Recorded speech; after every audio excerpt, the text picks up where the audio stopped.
Ever listen to a person talk and have a shadow cross your path along with a jolt of alarm?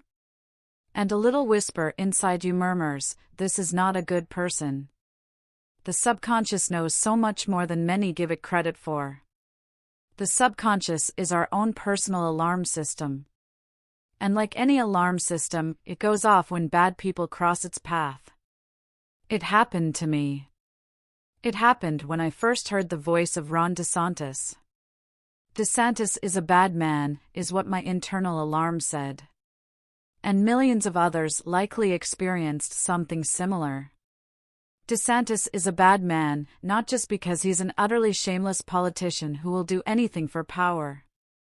He's also bad because it seems he will do anything, period. And I do not believe it's just for power. DeSantis is starting to come under fire from his own party. More and more Republicans seem to be getting squeamish about the squeaky-voiced Floridian. This is because Ron won't stop picking fights with people. But a new bill he's got behind is extreme even for him. This bill would loosen libel laws around reporters and journalists, making it much easier to sue them. The Director of Advocacy for the Freedom of the Press is Seth Stern. And he says that he thinks this new legislation DeSantis is proposing violates the Constitution. The Constitution's First Amendment protects the freedoms of the press and free speech. "I have never seen anything remotely like this legislation," Stern exclaimed. "That is likely because there's never been anything like this. And I am going to say something provocative. I disagree with the people who say DeSantis is doing this to win the presidency.